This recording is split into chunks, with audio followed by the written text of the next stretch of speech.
Bienvenue dans la matrescence, vous écoutez l'épisode 102 de la saison 4.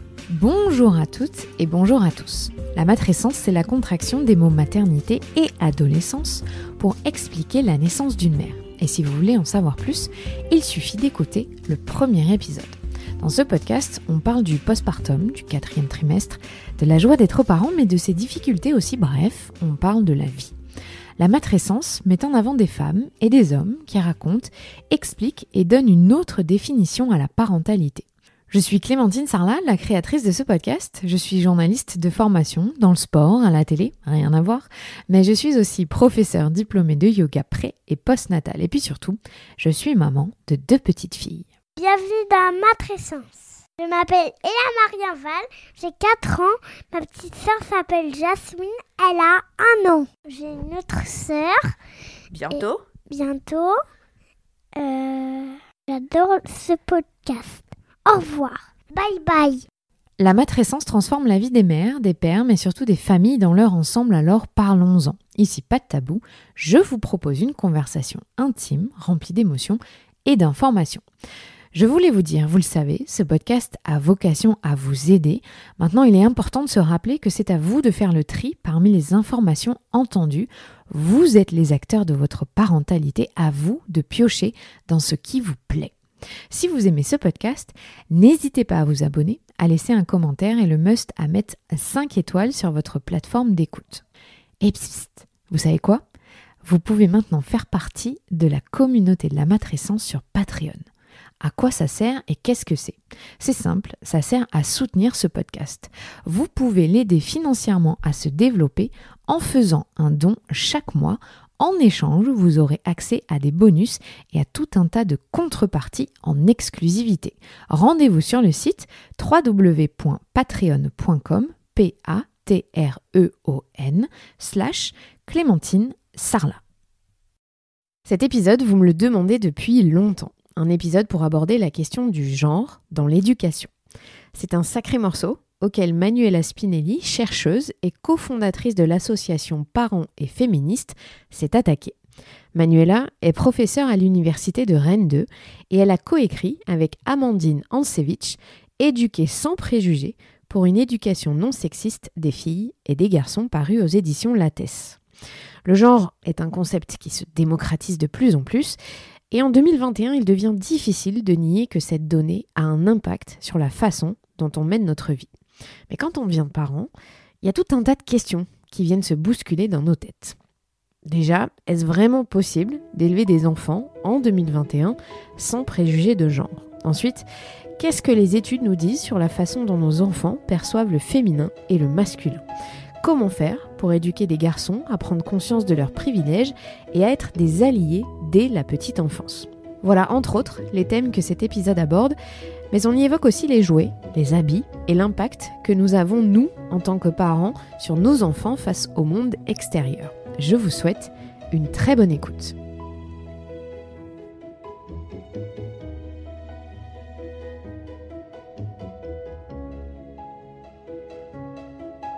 Salut Manuela. Salut Clémentine. Merci d'avoir accepté mon invitation. On est toutes les deux malades. On est prises du nez.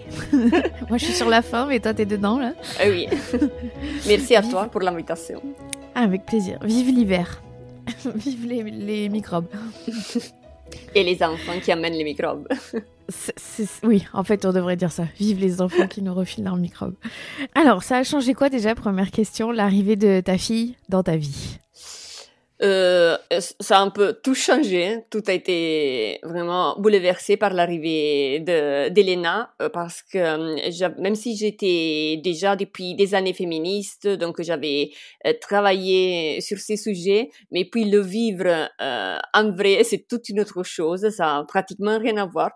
Et je me suis rendu compte que tout d'abord, il y avait l'organisation pratique. En fait, on se rend pas compte jusqu'à quel point la vie est chamboulée, la vie quotidienne. Donc, les horaires, les rythmes sont chamboulés dès qu'il y a un enfant qui arrive. En plus, je dois dire que moi, étant italienne, Et mon mari, venant de la Lorraine, donc c'est à l'autre bout de la France, on s'est retrouvés à élever notre fille seule. Donc, on n'avait pas des appuis de la famille. Donc, ça aussi, ça a beaucoup, beaucoup pesé.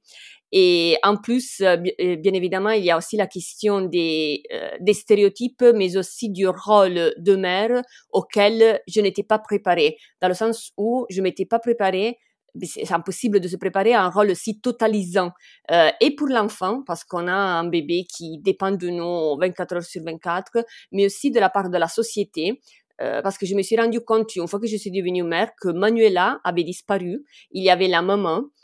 J'étais devenue la maman et presque tout ce que j'avais fait avant n'existait plus. Donc, je me suis retrouvée avec une sorte de mono-identité qui m'étouffait. Au début, j'avais vraiment ce sentiment d'étouffement et ça m'a poussée vraiment à m'intéresser à comment la société perçoit les mères, quelles sont les représentations sociétales autour des mères, comment on les présente, ce qu'on demande aux mères, parce que c'est vraiment une sorte de rôle qui nous tombe dessus du jour au lendemain. Et en fait, on a beaucoup de difficultés pour changer ou pour trouver un équilibre là-dessus. Je suis d'accord. C'est la matrescence, moi, tu vois, qui m'avait un peu traversée. C'est ça.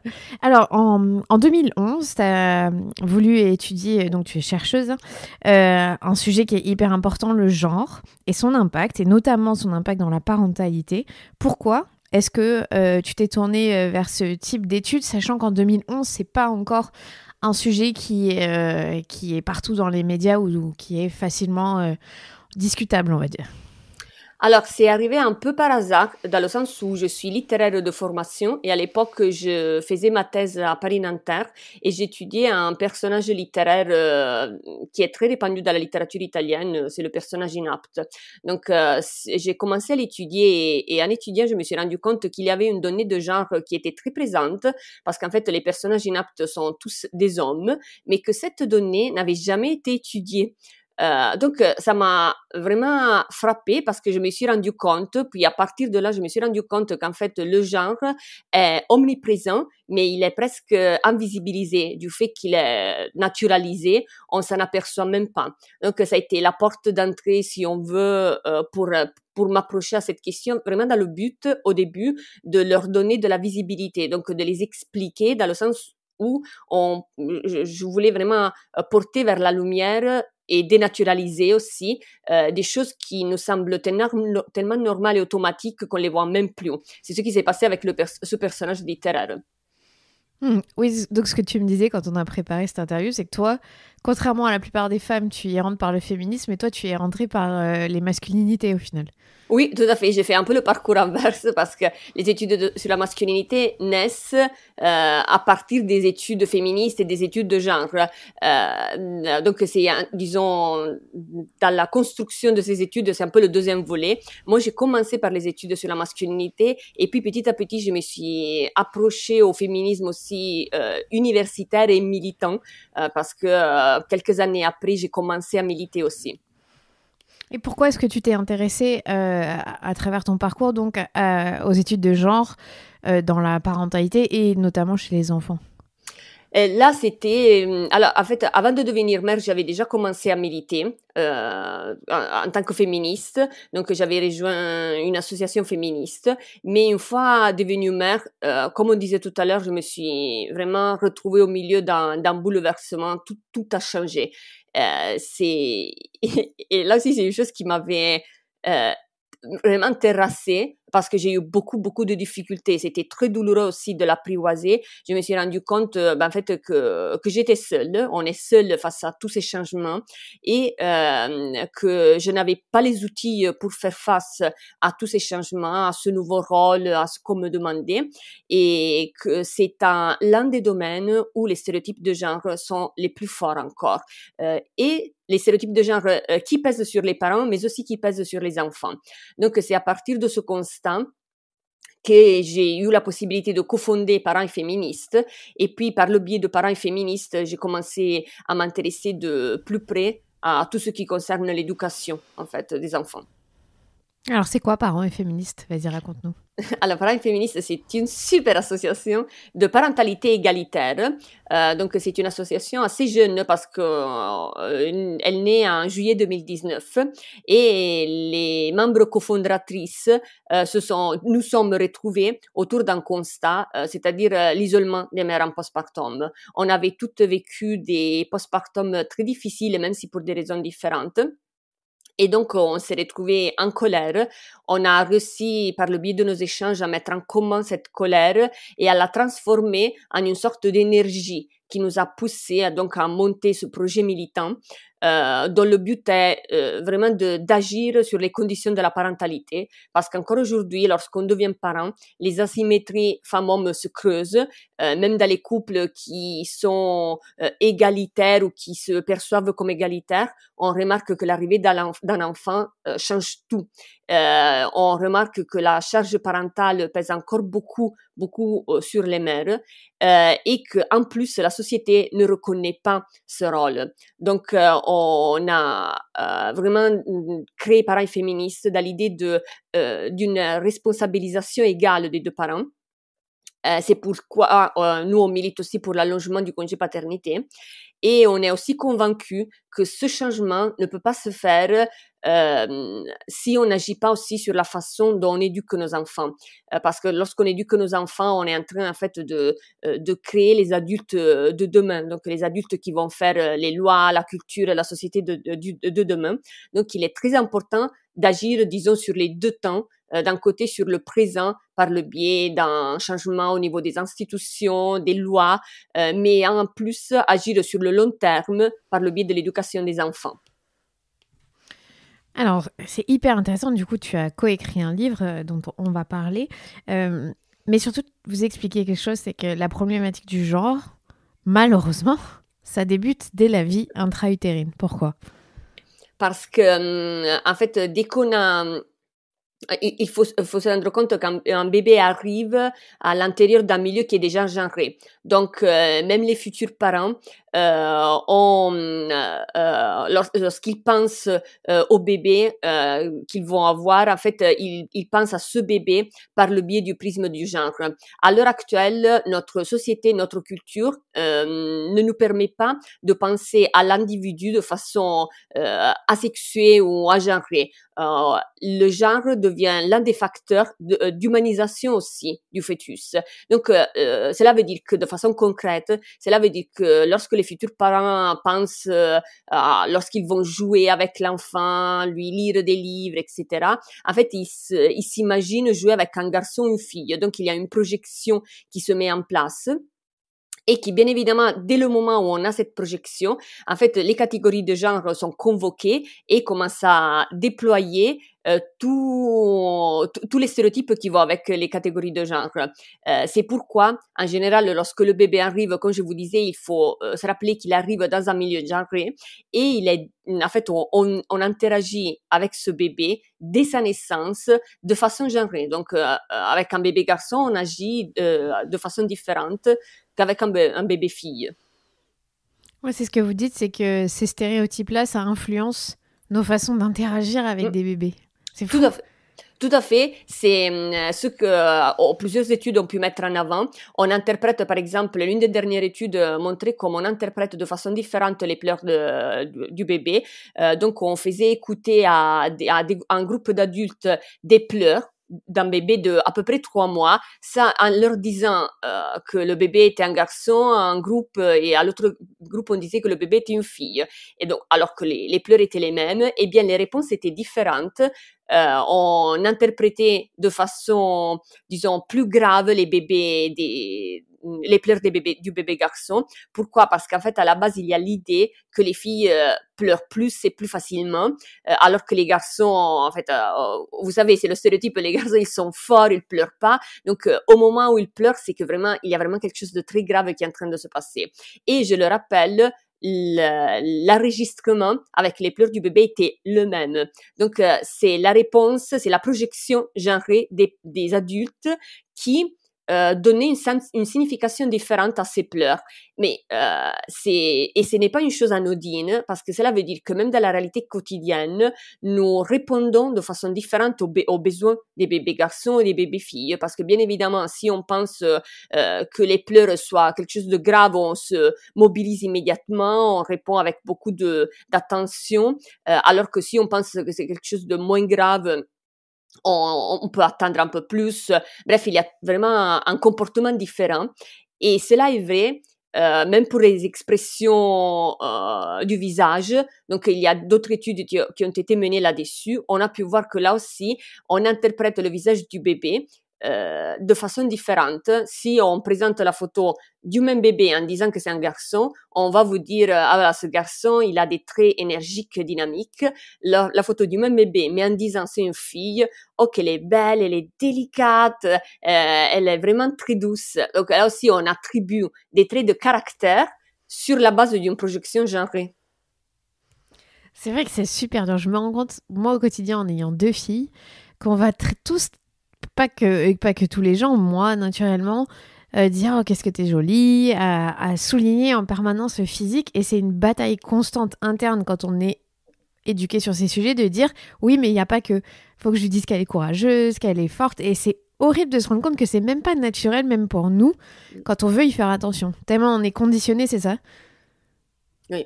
Oui, c'est tout à fait ça. Moi aussi, j'ai une fille et moi aussi, j'ai remarqué ce double discours. D'un côté, quand elle était à la crèche ou avec les autres adultes, il y avait toujours la tendance à souligner qu'elle était belle, aussi pour faire plaisir aux parents. On le dit souvent pour faire plaisir aux parents parce qu'on pense que c'est ce que les parents attendent. Mais aussi, moi aussi, parfois, j'ai la tendance à me refréner parce que je me dis, non, attends, il faut pas que je lui dise tout le temps qu'elle est belle, qu'elle est mignonne, il faut que je mette autre chose. Donc, comme tu dis, on est nous aussi influencés, mais c'est normal, dans le sens où nous aussi, nous avons grandi dans un environnement genré, on a été éduqués avec certains stéréotypes. Il y a tout un travail de déconstruction qu'il faut faire, c'est un travail qui est infini, mais c'est important d'en prendre conscience. C'est la première chose, c'est le premier pas pour désamorcer ces mécanismes. Donc, on le sait et on essaie de changer sa façon de s'adresser aux enfants, par exemple. On essaie de sortir de ces automatismes parce que finalement, c'est ça. Ça devient quelque chose d'automatique de dire à une fille que t'es jolie.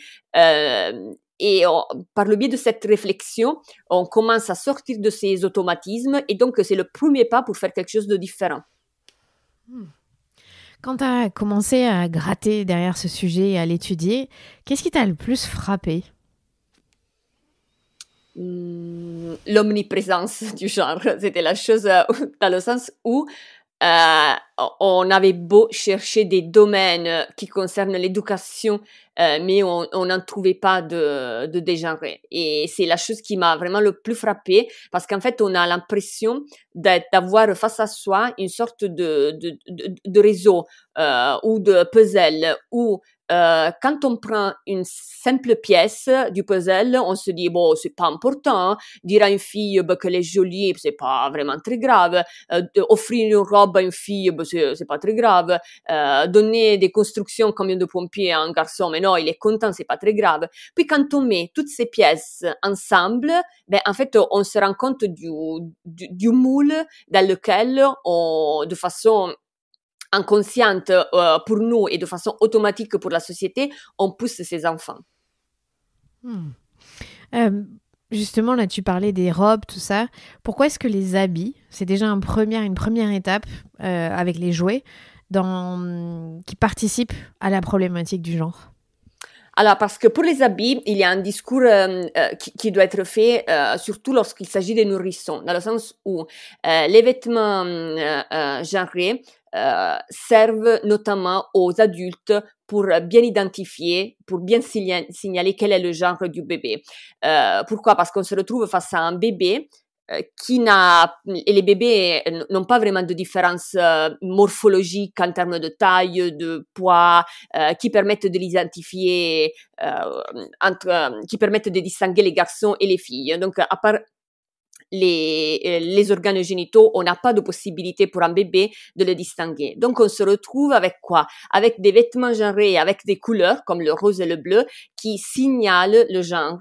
Et cela nous dit quoi? Cela nous dit que bien évidemment dans la société il y a ces deux catégories, le masculin et le féminin, et qu'en plus la société ne tolère pas la confusion du genre. La société ne tolère pas qu'on puisse imaginer une fluidité ou un passage entre les deux. Donc, il faut bien signaler à quelle catégorie notre bébé appartient. C'est le rôle des vêtements bleus ou roses ou du linge rose-bleu qu'on donne aux bébés garçons et aux bébés filles. Et en plus, il y a un pas supplémentaire qui est fait pour les vêtements parce que les vêtements des garçons et des filles sont coupés de façon différente. Donc ça, on nous dit, c'est normal, on ne donne pas les mêmes vêtements aux garçons et aux filles, mais cela a un impact très fort sur la motricité aussi, notamment des filles. Par exemple, donner habillée avec une robe, une fille qui commence à ramper signifie l'empêcher de bouger de façon, disons, normale dans l'espace, ou encore même quand elle commence à marcher, lui mettre des jeans qui sont moulants, qui sont serrés, entrave les mouvements. Donc, on a pu voir que les vêtements des filles sont toujours un peu plus petits, un peu plus moulants, et ça a un impact très fort sur la motricité. Donc, sur la façon que le corps de la fille, la façon dont il s'approprie l'espace. Ouais, donc déjà d'entrée, on met des barrières aux filles sans s'en rendre compte, parce que comme tu dis, c'est des automatismes, mais à les mettre en robe ou avec des habits non adaptés, on leur fait prendre un peu de retard sur les garçons de manière complètement insidieuse, mais la réalité, c'est ça. Oui. En fait, on s'en rend pas compte parce que là, il faut vraiment s'être penché sur le sujet. Mais en réalité, si vous prenez un t-shirt ou un pantalon dans un rayon vêtements garçons et un t-shirt et un pantalon rayon vêtements filles et vous les mettez l'un sur l'autre, vous voyez la différence. Alors que c'est le même âge, par exemple, 3 mois, 6 mois, 9 mois. Donc, je le rappelle, c'est une période où il n'y a pas vraiment de différence majeure. Donc, on pourrait très bien imaginer la même coupe de t-shirt pour un garçon ou une fille. Eh bien, c'est pas du tout le cas. Moi, je m'en étais aperçue une fois en repassant. Donc, c'est là, moment. Mais j'avais été frappée de voir la différence parce que moi, par exemple, pour ma fille, j'achète constamment aussi dans le rayon garçon, toujours dans cet esprit de favoriser ses mouvements, donc de lui donner des vêtements qui sont un peu plus souples et plus amples. Et en repassant un t-shirt qui était censé être de la même taille, en fait, je me suis rendu compte de la différence énorme dans la coupe. Puis, je suis allée vérifier, bien évidemment, et c'est presque dans la quasi-totalité des cas, c'est devenu presque une règle. Et donc, en fait, on ne se rend pas compte parce que là aussi, on est dans un automatisme. Lorsqu'on rentre dans un magasin pour acheter un vêtement pour un bébé fille ou un bébé garçon, on va presque de façon directe dans le rayon garçon ou dans le rayon fille. Il faut déjà avoir fait tout un cheminement ou avoir une certaine souplesse pour aller chercher, par exemple, dans les deux rayons pour le même bébé. Sinon, dans la plupart des cas, les adultes vont dans le rayon fille et donc, en fait, on se retrouve avec une offre qui est très ciblée, qui est très restreinte, et même chose pour les garçons. Pour les garçons, on pourrait parler par exemple des couleurs. Les couleurs pour les vêtements des garçons sont beaucoup moins nombreuses que les couleurs pour les vêtements des filles. C'est des dessins aussi qui sont en général moins joyeux. Là aussi, on a une idée vraiment de ce qu'un garçon est censé aimer et ce qu'une fille est censée porter, qui est très, très précise. Ouais, c'est fou les mini-détails, l'impact que finalement ça a sur l'enfance et sur la vie future. Est-ce que c'est... Oui, vas-y. Oui, juste, et une chose qui est, à mon sens, très importante de se rappeler, c'est que ces détails sont des détails aussi qui ont une naissance précise, dans le sens où c'est des détails qui historiquement datent à peu près des années 80. Par exemple, même le choix des couleurs rose ou bleu, c'est un choix qui est plus récent que ce qu'on pense. Encore dans les années 50, notamment aux États-Unis, dans les trousseaux de naissance, on avait tendance à inverser les couleurs, c'est-à-dire que le rose était la couleur des garçons et le bleu était la couleur des filles. Et ça remonte à peu près au Moyen-Âge où on considérait que le bleu était la couleur de la transcendance et donc était la couleur la plus adaptée aux filles et le rose était une sorte de cousine du rouge, de la couleur rouge, qui est la couleur de l'énergie, donc c'était la couleur pour les garçons. Et c'est un détail qui est, à mon sens, important parce que ça nous dit aussi que des choses qu'aujourd'hui on considère naturelles, habiller une fille en rose, c'est vraiment quelque chose de considéré normal. En réalité, ne serait-ce qu'il y a 60 ans, il y a 70 ans, n'était pas du tout naturel. La couleur des enfants en général était le blanc. Et ce n'est qu'à partir des années 60 qu'on a commencé à utiliser les couleurs pour les distinguer. Et en plus, comme je vous disais au début, c'était même inversé. Et puis, il faut aussi signaler, je trouve que depuis quelques temps, on voit beaucoup de petites marques indépendantes émerger qui, justement, ne veulent plus aller sur ces stéréotypes et qui proposent des vêtements plus fluides, pas genrés, avec des couleurs, toute la palette de couleurs, et qui, justement... alors, évidemment, c'est du business, mais va dans cette mouvance de dire, stop, c'est bon, on peut faire différemment pour les enfants, il y a autre chose. Enfin, je trouve qu'il y a aussi une prise de conscience, en tout cas sur les vêtements en ce moment, sur le fait que peut-être on peut faire un tout petit peu différemment. Ouais. Est-ce que aujourd'hui, en 2021, il est possible en tant que parent d'élever des enfants dans un contexte non genré? Est-ce que c'est possible? Totalement non genré, non, je pense pas. Ça, c'est une opinion personnelle. Mais je ne pense pas parce que on peut pas faire vivre les enfants sous une cloche, dans le sens où même si on se dit qu'on a la possibilité à l'intérieur de la famille de créer un environnement non genré à 100%, ce qui me paraît déjà très difficile. Mais bon, imaginons qu'on ait une famille où on ait réussi vraiment à réaliser cet environnement non genré. Mais au moment où l'enfant sort de la famille, il sera confronté à un environnement et à des institutions qui sont encore très genrées. Ne serait-ce qu'aller à la crèche ou à l'école signifie entrer en contact avec, comme je vous disais, des institutions ou des maîtresses ou des copains-copines qui peuvent avoir une attitude genrée. Et donc là, on est forcément confronté et on le voit aussi très souvent lorsqu'on parle avec des parents qui sont désespérés parce que eux, ils ont tout fait pour faire en sorte que leur fille ou leur garçon grandissent sans trop de stéréotypes. Et puis, par exemple, un jour, il rentre de l'école, il veut plus le cartable rose pour le garçon qu'il avait choisi lui-même avant, ou pour la fille, elle rentre de l'école, elle commence à demander des princesses alors qu'elle n'a jamais vu une princesse de sa vie. Donc là, on se rend compte qu'en fait, il n'y a pas que la famille. Au moment où les enfants sortent de la famille, ils seront confrontés au genre. Dans le livre que vous avez coécrit avec Amandine, Éduquer sans préjugés, il y a dans le chapitrage et dans la façon dont vous l'avez mis en page, vous avez fait par catégorie d'âge pour les classer avec des problématiques. Pourquoi est-ce qu'il y a des enjeux qui sont différents en fonction des âges ? Parce que l'enfant, au fur et à mesure que l'enfant grandit, il rentre en contact avec des acteurs sociaux différents.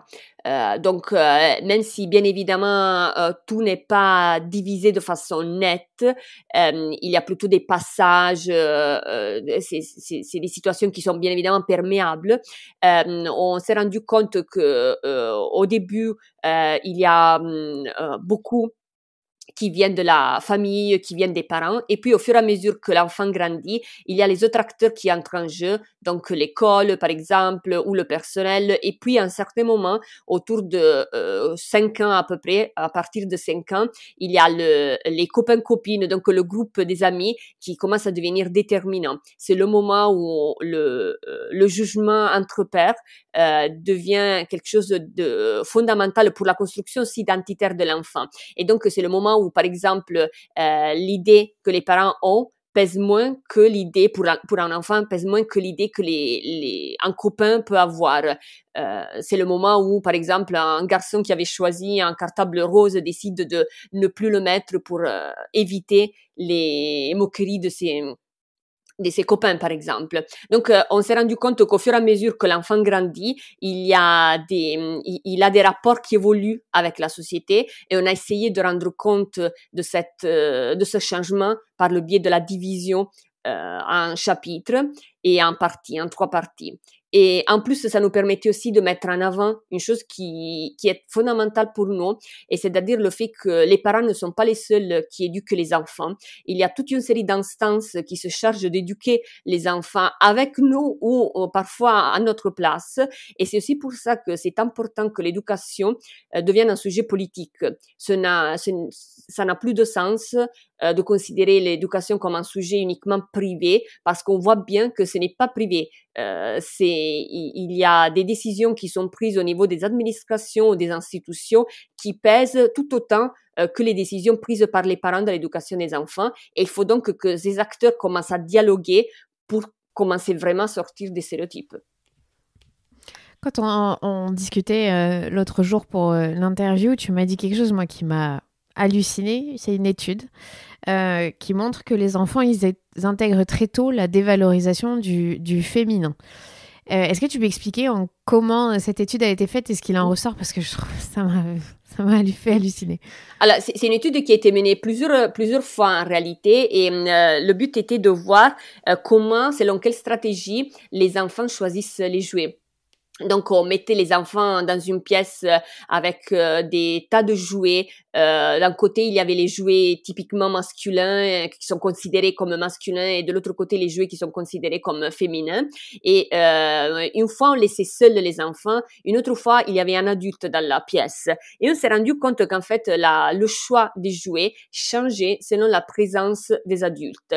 On voyait que la présence de l'adulte, en général, était poussée à un choix plus conforme aux règles de genre. Donc, lorsque l'adulte est dans la pièce, les garçons choisissaient les jouets censés être des garçons, et les filles les jouets censés être les jouets des filles.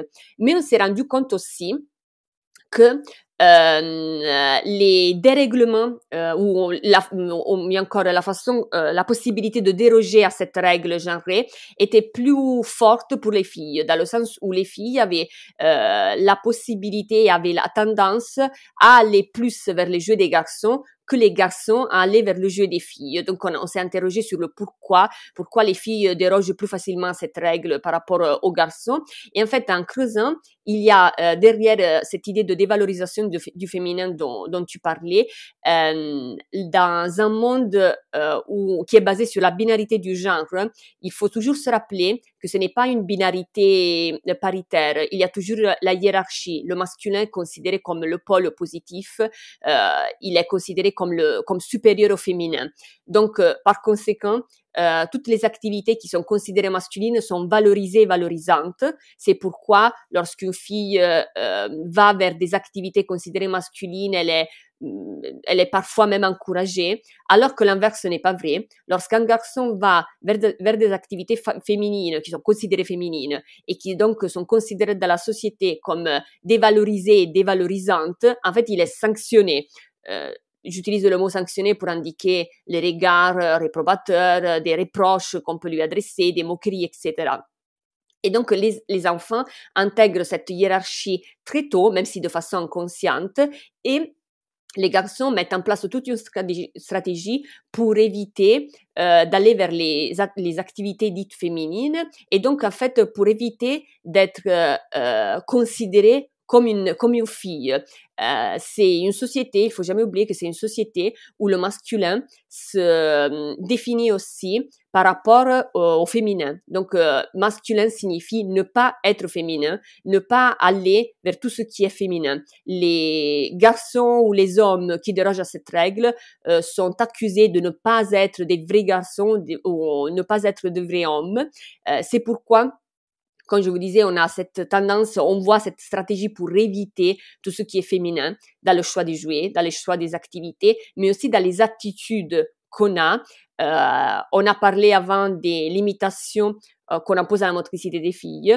Il y a aussi les limitations qu'on impose aux émotions des garçons. Ouais, c'est hyper intéressant ce que tu dis, ça me fait rebondir sur le fait que je reçois tellement souvent de messages de mères, hein, évidemment. Est-ce que tu peux pas faire un épisode sur le genre parce que nous, on élève des petits garçons et on se pose 1000 questions parce qu'on ne veut pas en faire une génération de ceux qui sont potentiellement des harceleurs, potentiellement des privilégiés qui ne réalisent pas leurs privilèges. Donc, comment on fait pour élever des garçons féministes et qui ont conscience des enjeux? Ça passe par quoi? Alors, sachant que j'ai pas la réponse parfaite, mais l'idée que je m'en suis faite, c'est que la première chose, c'est vraiment de parler, d'expliquer, de décortiquer ensemble ces stéréotypes. Deuxième chose très importante, c'est d'éduquer au consentement. C'est, à mon sens, l'une des catégories principales que les parents peuvent et doivent transmettre en général aux enfants, mais surtout aux garçons, dans une société qui pousse les garçons à considérer que tout leur appartient, l'espace, mais aussi le corps des autres, il est très important de souligner, de leur apprendre que non, il y a des limites bien précises, des limites bien précises qu'il ne faut pas franchir. Donc, éduquer au consentement, au respect du corps de l'autre, qu'il s'agisse d'un garçon ou d'une fille, est fondamental. Troisième chose, varier les activités. Donner donc la possibilité aux garçons d'expérimenter, de connaître aussi toute une série d'activités qu'on considère comme féminines. Pourquoi c'est important? Parce qu'il faut se rappeler que pour un enfant, jouer ne signifie pas jouer comme on l'entend nous les adultes. Au moment où ils jouent, les enfants apprennent des choses, développent certaines compétences. Donc, au moment où nous empêchons de façon plus ou moins consciente, ne serait-ce que par les automatismes dont on a parlé. Donc, au moment où nous empêchons aux garçons de, je sais pas, jouer avec une poupée ou avec la dinette, on les empêche de développer toute une série de compétences. Par exemple, l'attention aux autres, le soin, aussi des compétences langagières. On s'est rendu compte que les jeux qui sont dits féminins permettent un développement langagier majeur par rapport aux jeux dits masculins. Et ça, on le voit d'ailleurs, dès qu'on arrive en primaire, il y a une différence très forte dans le développement langagier entre les filles et les garçons. Donc, c'est important de se rappeler que chaque activité qu'on propose aux enfants permet le développement d'une compétence. Et donc, en fait, varier les activités signifie tout simplement leur permettre de développer au maximum leur potentiel. Et il y avait aussi la part sur les émotions, j'imagine, que ça Oui. joue un gros rôle. Oui, tout à fait. C'est ce que je disais tout à l'heure. On a pu voir que autour de 5 ans, entre 5 et 6 ans, donc à peu près avec l'entrée à l'école primaire, les garçons changent d'attitude dans le sens où ils commencent à brider, à contrôler beaucoup plus leurs émotions. Et là aussi, c'est l'éducation différenciée et la socialisation différenciée qui est en cause, dans le sens où vu que dans notre univers, dans notre culture, les émotions sont associées au féminin, on a tendance à les tolérer, à les soutenir aussi lorsqu'il s'agit d'une fille qui exprime ses émotions, mais au contraire, à l'inverse, on a plutôt tendance à les sanctionner lorsque c'est un garçon qui les exprime. De fait, parmi toute la palette des émotions, il y en a une seule qui est considérée valable pour les garçons, c'est la colère. Pourquoi? Parce que la colère, bien évidemment, est associée là aussi à l'agressivité, à la violence, à la puissance, à l'énergie, et donc on la considère valable et on permet aux garçons de l'exprimer. Mais toutes les autres émotions, la tendresse, la tristesse, l'attention même aux autres dont on parlait tout à l'heure, en fait, ces émotions-là sont considérées comme relevant du féminin. Et donc, on met en place, en fait, une sorte de sanction. Par exemple, c'est le fait de dire à un garçon, les garçons ne pleurent pas, ou les garçons doivent être forts, ou les garçons savent toujours quoi faire, ou des petites remarques comme ça, qui puis sommer au modèle culturel qu'on a, qu'on retrouve dans les livres, qu'on retrouve dans les dessins animés, uni aussi au discours qu'on fait avec des amis, par exemple, à cet âge-là, pousse finalement le garçon à changer d'attitude et à se couper de sa partie émotionnelle. Et cela a un impact, bien évidemment, sur les enfants, mais aussi sur les adultes, parce que ça donnera des hommes qui sont coupés de leurs émotions, qui sont beaucoup moins portés à approcher cette partie pour ce qui concerne eux-mêmes, mais aussi dans les relations. Donc, le fait d'être coupé de ses émotions signifie puis par la suite que même dans les relations qu'on va bâtir, on a plus de difficultés à mettre en avant ce côté des émotions ou de l'intimité émotionnelle avec la personne en question. Dans un livre qui a été traduit récemment, Pourquoi le patriarcat, Carol Gilligan met en avant la difficulté que les garçons ont pour construire les amitiés dans le sens d'amitié, d'intimité vraiment émotionnelle et relationnelle, justement pour cette éducation et socialisation différenciée. À un certain moment, il considère que ce n'est plus valable pour un garçon d'avoir un ami de référence, vraiment une personne qui leur est très proche, et donc il se coupe de ces relations qui au contraire sont nourrissantes et fondamentale pour le développement de la personne. Et comment tu fais quand, justement pour les petits garçons, parce que là on a beaucoup parlé comme si c'était une charge éducationnelle de la mère, mais au final les petits garçons ils s'identifient aussi à leur père dans un couple hétérosexuel. Et quand tu as un père et voilà, on fait partie d'une génération, moi dans mon foyer c'est le cas et je en vois beaucoup.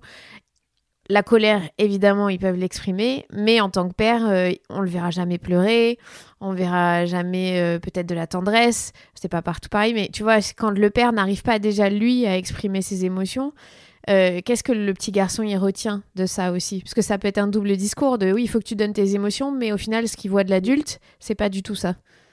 Alors, là, il y a deux cas qui sont différents pour moi, dans le sens où, même en tant qu'adulte, il faut se rappeler qu'on peut toujours commencer ce parcours de déconstruction avec soi-même. Donc, même 50, 60, 70 ans, 80 ans, en fait, peu importe l'âge, on peut décider d'interroger ces mécanismes qui nous poussent à, par exemple, à garder les distances par rapport à son fils, à ne pas être capable d'exprimer ses émotions. Et donc, ça peut amener à un changement aussi dans la relation qu'on a avec les autres membres de la famille.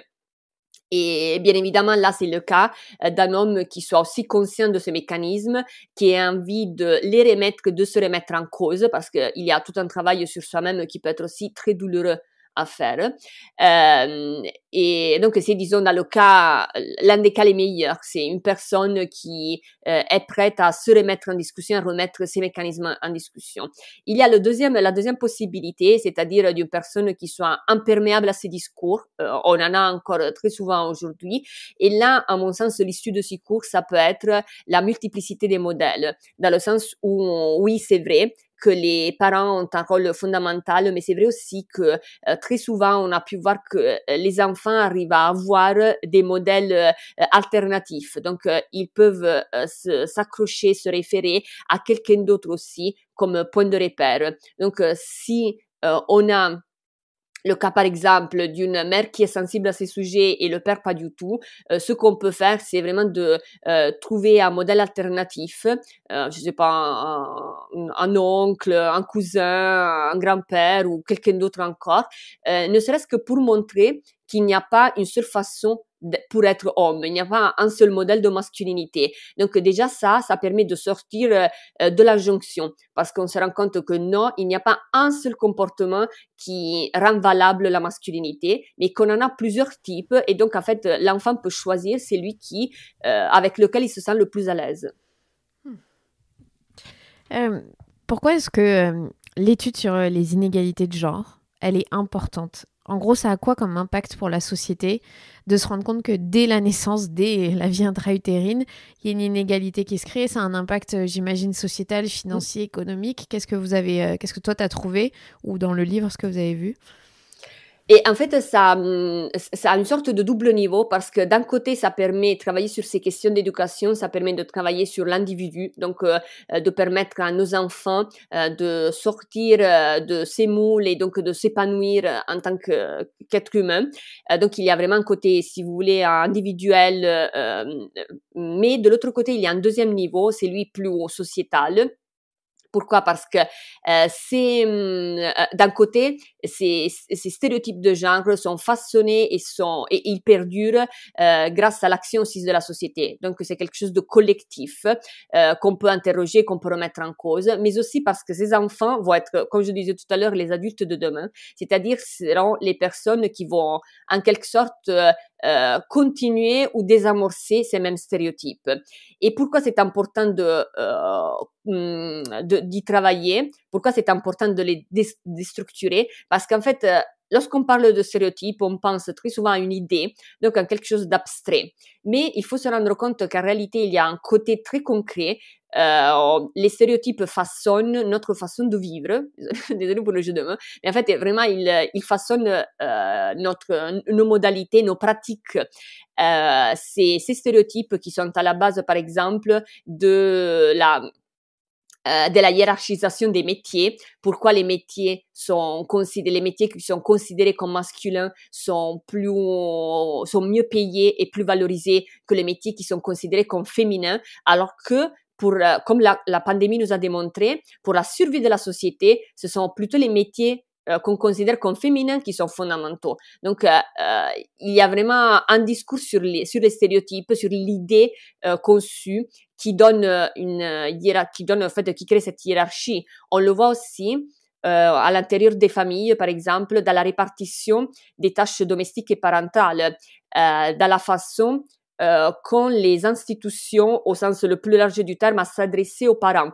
On responsabilise beaucoup plus la mère, même si la mère vient d'accoucher, donc elle est alitée, elle peut pas bouger, mais on s'adresse à la mère pour lui expliquer comment elle doit gérer le bébé, alors qu'il y a le père qui pourrait très bien être preneur de ses conseils. Eh bien, on continue de s'adresser encore aujourd'hui à la mère, donc en augmentant la surcharge maternelle. Donc, on le voit aussi dans la difficulté qu'a la société à concilier la vie professionnelle et la vie familiale. Il s'agit de deux univers qui sont considérés comme parallèles, alors que non, dans la vie quotidienne, ils sont entrelacés, ils s'influencent l'un l'autre, mais dans la structuration du temps familial et du temps professionnel, on les considère comme quelque chose qui n'est jamais censé se croiser. Pourquoi? Parce qu'en fait, on considère encore aujourd'hui que le temps professionnel, le monde du travail est articulé autour du masculin, donc de l'homme sans famille, sans engagement particulier, alors que le temps familial, lui, il est articulé autour de la femme, donc une femme qui se consacre uniquement à la famille et qui n'a pas de travail. Et donc, c'est deux mondes qui évoluent à partir de ces deux images, et puis les personnes qui, dans la réalité quotidienne, sont au milieu de ces deux mondes, ont beaucoup de difficultés pour arriver à trouver un équilibre. Moi, c'était l'une des choses qui m'avait le plus frappée après la naissance d'Elena, c'est qu'on me demandait d'être une mère à 100% et en même temps de travailler comme si je n'avais pas d'enfant. Pour mon conjoint, c'était la même chose, dans le sens où, ne serait-ce que les peu de jours qu'on attribue encore aujourd'hui au congé paternité, vous disent quoi? Vous disent que la place d'un homme est au boulot, n'est pas dans la famille. C'est ça le message en creux qu'on fait passer. Et donc, travailler sur ces stéréotypes, en réalité, signifie puis commencer à penser à la société de façon différente. Signifie prévoir des lois, par exemple, qui permettent un allongement du congé paternité. Signifie commencer à penser aux pratiques de travail de façon différente. Signifie commencer à payer plus des métiers qui sont fondamentaux, etc. Et on est beaucoup à être entre ces deux mondes et à avoir le cul entre deux chaises, comme on dit, et de pas se retrouver et de dire mais c'est quoi ce bordel là? Comment on fait maintenant? Comment on gère? C'est pas possible. Si on nous aide pas, c'est pas possible. t'en as un peu parlé tout à l'heure en disant que évidemment il y a une influence sur le monde du monde extérieur sur nos enfants. Mais nous, on a quoi comme impact en tant que parents sur nos enfants? Je te donne un exemple, tu parlais de la répartition des tâches, mais comment on fonctionne en tant que couple, comment on fonctionne dans la réalité quotidienne? Est-ce que c'est ça qui va nous imprégner le plus pour notre vie future d'adulte, ou on joue une part minime finalement? Moi, je dirais qu'il n'y a pas une seule réponse, dans le sens où ça dépend beaucoup de la vie, puis et des expériences de l'enfant futur adulte. Moi, par exemple, personnellement, j'ai grandi dans une famille très genrée et ça ne m'a pas empêché par la suite de remettre en discussion ce modèle par le biais des études et des autres personnes, notamment des féministes que j'ai pu croiser. Donc, je le dis parce que je ne veux pas qu'on pense qu'il y ait une sorte de déterminisme parental. Ceci dit, il est clair que les parents constituent le premier modèle pour les enfants. On a tendance en fait, à antérioriser, quand on est tout petit, on a tendance à antérioriser le mode de fonctionnement de la famille, donc en termes de répartition des charges, mais aussi en termes de qui passe le temps avec qui fait quoi, quelle est l'intimité émotionnelle, encore une fois, qu'on a, qui donne le bain, par exemple, à l'enfant. Donc, on intériorise tout ce mode de fonctionnement. Et puis, on a plutôt la tendance à le répliquer. On construit même les relations avec une autre personne, nos relations amoureuses, sur la base du type d'amour et du type de relation qu'on a vu chez nous. Là aussi, bien évidemment, on peut changer, on peut remettre en discussion, on peut déconstruire. On a heureusement la possibilité vraiment d'évoluer, de ne pas subir uniquement. Mais il est important de savoir que ça va rester, quoi qu'on fasse, en fait, ça va rester le premier modèle, c'est-à-dire le modèle auquel on va se confronter auquel l'enfant va se confronter pendant toute sa vie. Donc, même s'il arrive à changer, mais il changera toujours par rapport à ce modèle qu'il a vu ou qu'il a intériorisé, qu'il a intériorisé pendant son enfance. Donc, d'où l'importance de travailler sur ces sujets même à l'intérieur du couple, d'où l'importance de réaliser vraiment une sorte aussi de mettre ces sujets sur la table, de parler de ça à l'intérieur du couple, d'où l'importance, comme on disait tout à l'heure aussi, d'allonger le congé paternité pour permettre au père de rester à la maison et de s'approprier de toute une série de tâches auxquels ils sont pas préparés parce qu'on leur a jamais vraiment appris comment on fait. Donc, ce sont des choses qui peuvent sembler anodines, mais qui puis en réalité peuvent faire la différence. Et est-ce que il y a quand même, vous avez trouvé une réponse à cette question, mais est-ce qu'il y a quand même une composante physiologique au fait que, soi-disant, les garçons aiment la bagarre et les filles aiment jouer aux princesses, ou ce n'est que du conditionnement sociétal? Je parle, tu vois, des hormones, les hormones, la testostérone, ce genre de choses. Est-ce que ça a un vrai impact chez les enfants? Alors, pour les hormones, je dirais que non. Et pour ça, je renvoie aux études de Catherine Vidal, qui est une neuroscientifique qui a plusieurs fois démontré comment, en réalité, le cerveau des garçons et des filles, il fonctionne, à la base, il fonctionne de la même façon, mais que par la suite, c'est vraiment la société, la façon qu'on a de s'adresser aux enfants, qui va faire la différence. Et par exemple, même par rapport à la question des hormones, même s'il peut y avoir une différence de production au niveau des hormones, il faut toujours se rappeler que notre cerveau ne subit pas les hormones, dans le sens où on a la possibilité de, par le biais de l'apprentissage, par le biais de ce qu'on appelle la plasticité cérébrale, de ne pas subir ou être victime de nos hormones. Donc, elle démontre très bien le fait que c'est vraiment la façon dont la société s'adresse aux enfants qui fait la différence, que finalement le cerveau, le mode de fonctionnement du cerveau est le même, et que s'il y a une différence, elle n'est pas une différence entre garçons et filles, mais vraiment une différence entre les individus. Donc c'est vraiment là, c'est une différence qui découle du fait qu'on est tous différents, et que bien évidemment, chaque personne réagit de façon différente. Donc, il n'y a pas une règle précise, mais qu'il n'y a pas une différence entre les garçons et les filles. D'accord. Et j'imagine aussi qu'on se rend compte que dans les fratries, là aussi, ça naît les inégalités de genre entre comment on élève son petit garçon, comment on élève sa petite fille, s'il y a des frères et sœurs.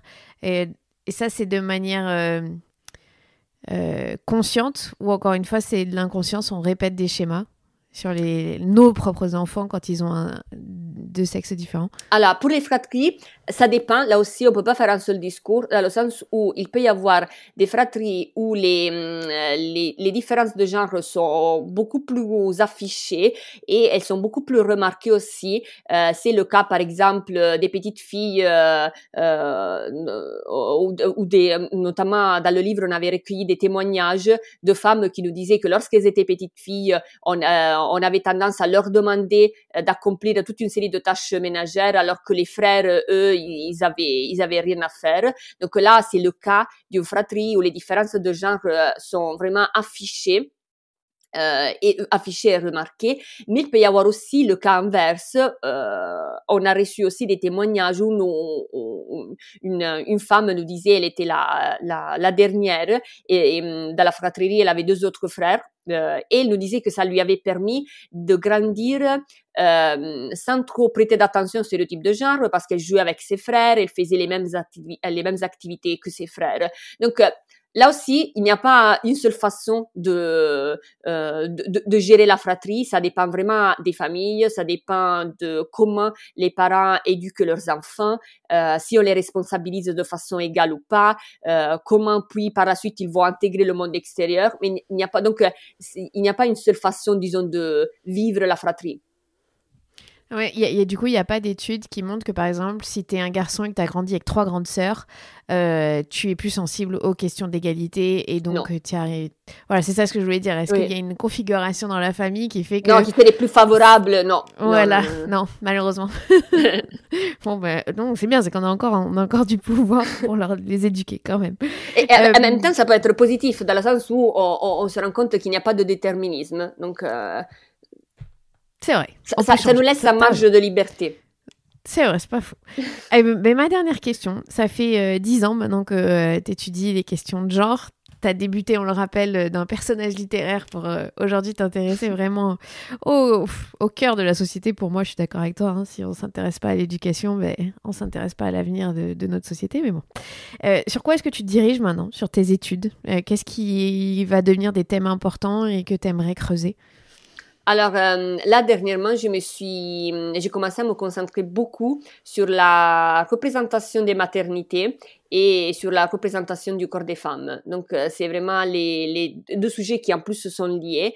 J'ai vraiment envie de m'approcher un peu plus à la façon dont les maternités au pluriel sont présentées. Au pluriel, pourquoi ? Parce que je m'intéresse autant à ce qu'on peut définir comme la maternité institutionnalisée, donc, ou la maternité patriarcale, mais aussi à toutes les narrations et les représentations d'une maternité alternative, donc qui remettent en cause ce modèle patriarcal, avec aussi des limites, mais qui proposent une alternative. Et c'est un sujet qui m'intéresse et qui me touche de près. Donc là, c'est pas très bien pour les chercheuses, parce qu'on dit toujours qu'il faut garder une distance par rapport à l'objet de son étude. C'est pas du tout mon cas, mais on verra. Mais c'est vrai que c'est un sujet qui m'intéresse, parce que je me rends compte que même si les nombreuses militantes féministes et nombreuses chercheuses ont essayé de mettre en avant la maternité, tout ce qu'elle représente pour une femme, c'est vrai aussi que c'est un sujet qui est encore invisibilisé. Là aussi parce qu'il est considéré comme quelque chose de naturel, donc c'est quelque chose qui va presque de soi, et on laisse dans l'ombre toute une série d'éléments qui vont avec la maternité. Par exemple, on s'est rendu compte en faisant une sorte d'état des lieux des romans. Moi, je travaille sur l'Italie et sur la France. On s'est rendu compte aussi de certains tabous qui perdurent encore aujourd'hui, qui concernent la maternité ou en général le corps des femmes. C'est très difficile de trouver des récits par exemple, qui parlent des fausses couches ou des récits, on commence un petit peu à en avoir aujourd'hui, mais des récits qui vous racontent le parcours de PMA, par exemple, ou des maternités transidentitaires. Donc, il y a toute une partie des maternités, de ce que cela signifie d'être mère, dont on commence un petit peu à parler, notamment de ce qui signifie pour la mère, les difficultés qu'on peut avoir, mais il y a encore beaucoup de travail à faire. Donc, on va, parce que je ne serai pas la seule, mais on va se pencher là-dessus pour essayer encore une fois de sortir de l'invisibilisation et commencer à reconnaître en fait tout ce qui concerne la maternité et les tâches parentales à leur juste valeur. Eh ben, je sens que ça va être passionnant. Écoute, quand tu auras terminé ça, on refait un épisode, même si c'est dans 10 ans. Ce sera très militant, encore une fois. mais il faut parce que je vais le rappeler encore une fois, la science, malheureusement, s'est très peu penchée, ou la recherche en général, sur les femmes, encore moins sur les mères.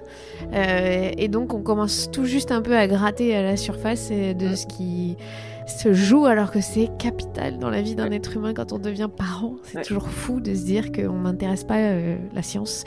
Mais ça change, ça se voit. Et vous êtes de plus en plus de chercheuses à aller sur ce terrain-là. Donc voilà, ça donne des livres passionnants, des échanges passionnants. Donc merci beaucoup pour ça, Manuela. Merci à toi, Clémentine. À très vite, salut. Salut. C'était Manuela Spinelli, chercheuse en genre et autrice. Je suis Clémentine Sarlat, votre hôte. Si vous avez aimé cet épisode, n'hésitez pas à le partager autour de vous ou sur les réseaux sociaux @lamatrescence. Vous pouvez aider financièrement ce podcast à se développer en participant sur Patreon en échange de contrepartie. www.patreon.com/Clémentine Sarlat. Prenez soin de vous, à la semaine prochaine.